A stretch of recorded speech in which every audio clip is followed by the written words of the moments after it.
선생님 태어나신 해가 36년 태어나신 곳이 충남 청양군 결혼은 언제 하셨어요? 21살에 결혼했으니까 몇 년도인가 모르겠다. 21세면 1956년. 그렇게 되겠네.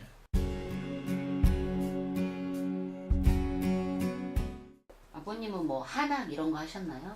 한학도 하시고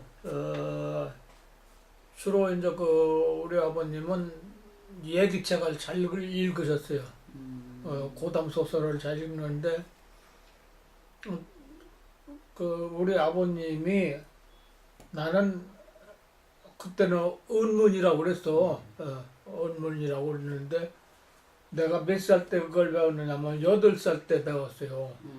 8살 때 일제강점기에 우리 아버님이 나를 가르쳐 주시면서 밖에 나가서는 우리 그 은문 배운다고 하지 말으라고 해서 밤으로 몰래 가르쳐 주셨어.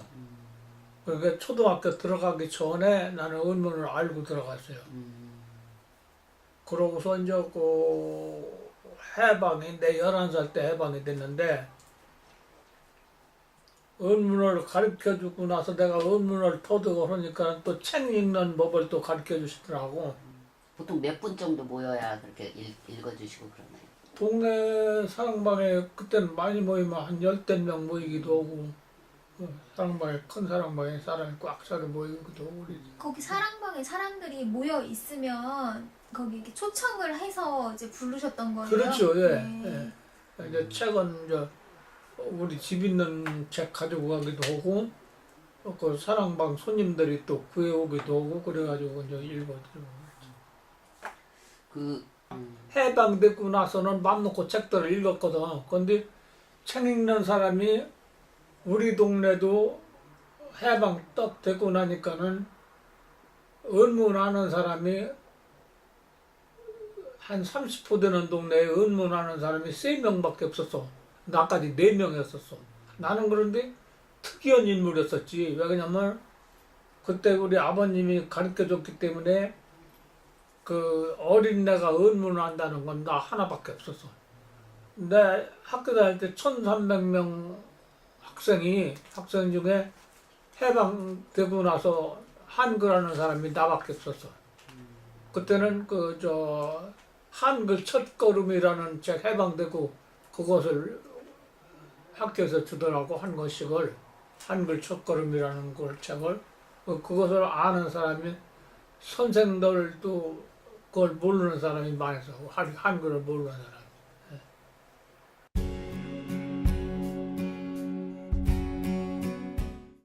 이것이 또 내가 11살 때 해방이 됐는데 이게 어쨌거나 사람은 생계가 있어야 될 거 아니야. 먹고 사는 게 우선 생계가 있어야 되기 때문에 이제 중학교 졸업하고서 이제 농사일을 했지. 농사일을 하고서 이것을 책을 봐가지고 먹고 살 게 아마 생계가 유지가 됐으면 그것을 그냥 했을지도 몰라요. 그런데 지금 선생님들 2분이 와서 나한테 문답을 해주면 그 당시는 이런 문화라는 것은 솔직히 해서 좀 생활하고는 멀었었어.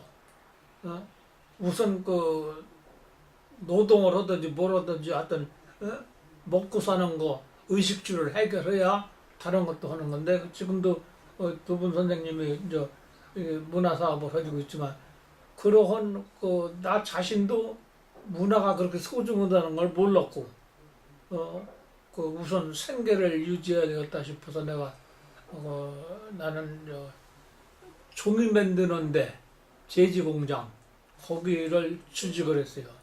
9세 때는 동네에서 하신 것 같고 조금 한 청년 17, 18세에는 조금 멀리 이제 불려가서 하셨다고 그러면 18세부터 26세까지의 그 공백이 있거든요. 그때는 9세 때부터 한번 어떤 식으로 했는지 한번 말씀해 주세요. 얘기책 같은 거 읽는 거는 나도 이제 농사일을 해서 먹고 살았으니까 주로 또 농한기에 겨울 같은 때 또 이제 비 오고 그러는 날은 동네 사랑방에서 읽기도 하고 그랬어요. 그때도 그 동네 어르신들이 선생님 이렇게 불러서 읽어달라고 이렇게 음. 하신 거죠. 내가 이제 그 책도 잘 읽었고 또 어린애니까 만만하지. 예? 그 나이도 젊은 사람이 그러니까 읽어달라고 읽어도 주고 또 토종비결을 또 내가 많이 봤어. 토종비결을. 어려서 내가 영리했던 것 같아요. 아마 토종비결도 11살 때부터 내가 토종비결 동네 사람들 토종비결을 빠졌어.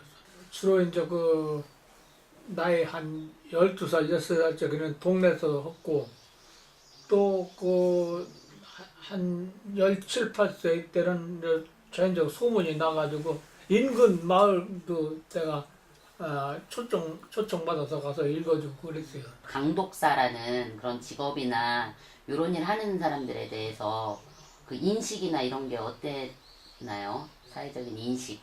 주변 사람들 바라봤을 때. 인식이라는 것은 좀 상당히 존경을 받았죠. 선생님이라고 그러고. 왜 그런 거니? 이 책만 읽어주는 게 아니라 지금 뭐 이사 가려면 뭐 소는 날짜 이거 따지잖아요. 이사 가려면 그 택일도 내주고 또 혼인 지내려면 택일도 내주고 또 집중 같은 거 지려면 어느 방향으로 방향을 좌향을 놔야 좋은가 그런 것도 봐주고 그러니까 상당히 그 존경을 받았어요.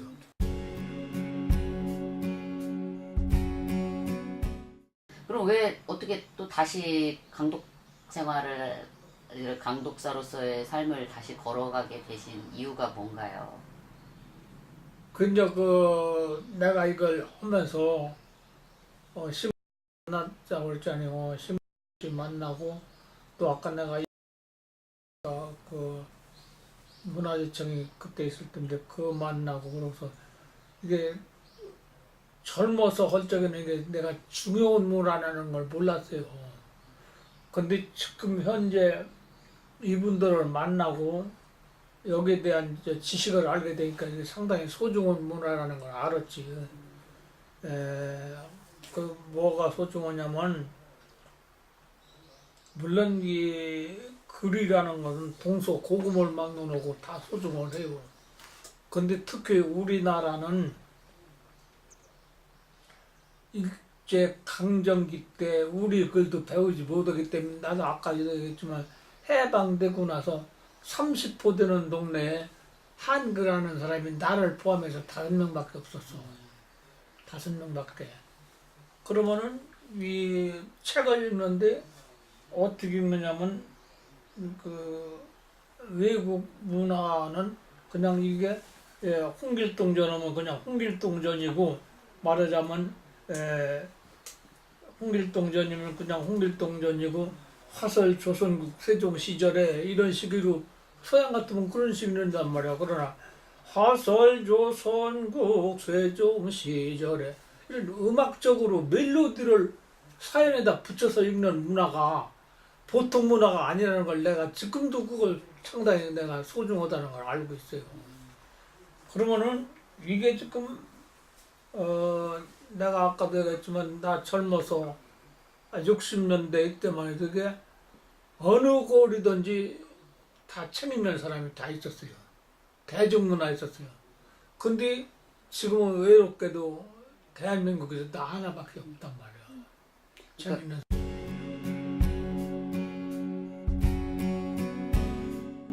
각설석연이 육포가 전일에 무단히 길을 막고 시달하던 자에 하늘 갖고자 하여 정보한개 등을 다리며 고군을 일으켜 이런 식으로 읽었어요.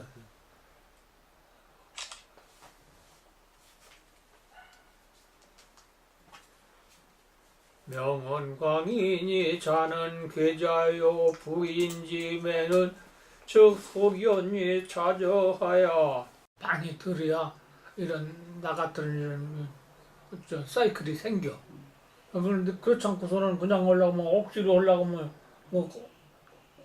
그 남이 듣기도 거북하게 들리고 본인도 그렇고 그래. 그래서 하려면은 오래 듣고 오래 하고 그래야 자연스럽게 나와요. 보통 얼마나 걸릴까요? 사람의 나같이 능력이- 어려서부터 한 사람은 바로 적응을 하지만 지금 하려고 하는 사람들은 적어도 한 3, 4년 노력해야 어느 정도. 그러면 좀 전에 그 마을마다 강독하시는 분들이 여튼 좀 있었다가 사라지게 된 이유를 어떻게 생각하세요? 이유는 그러니까 그래요. 그때는 얘기책 읽는 것이 상당히 인기가 좋은 직업이었었지만 지금들은 개별적으로 다 취미 생활을 할 수가 있잖아요. 어?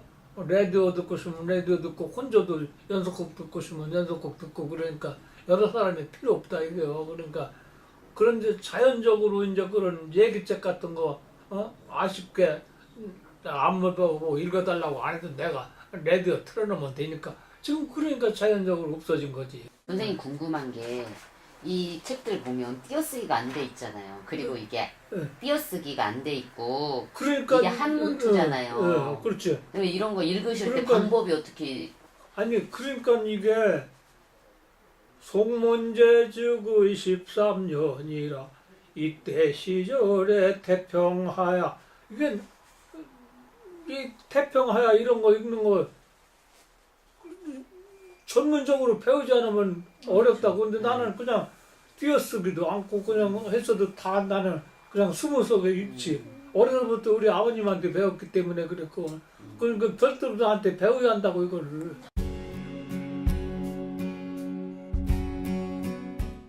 이 요령이 그래요. 그 나도 지금 배우겠다고 하는 사람들이 많았어요. 아마 한 20, 30명도 넘을 거야. 근데 잘 안 돼. 안 되는 게 왜 안 되냐면 내가 이제 어느 정도 이제 듣는 걸 일러주면은 그대로 하려고 하는데 자꾸 어때요? 화살 이런 식으로 하려고 그런다고. 그렇게 나는 그렇게 못하게 하고 순수하게 처음부터 가려면 화설조선국 세종 시절에 이렇게 하면 너무 어떠해요? 화설조선국 세종 시절에 이렇게 자연스럽게 나와야 되는데 자연스럽게 나오질 않아.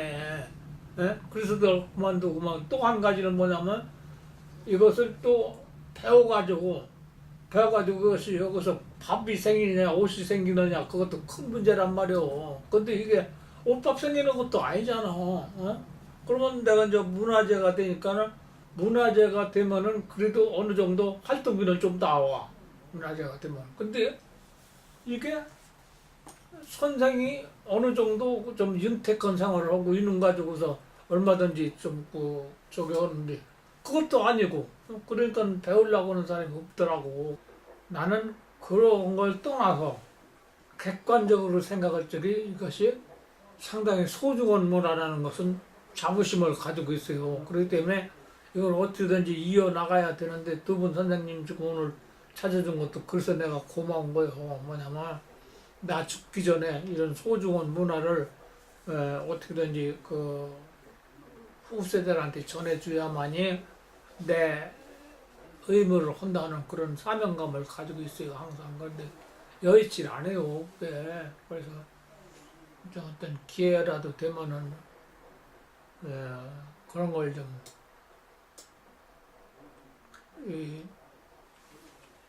전수 활동을 더 좀 열심히 할 수 있는 계기가 됐으면 좋겠다는 그런 생각은 항상 하고 있어요.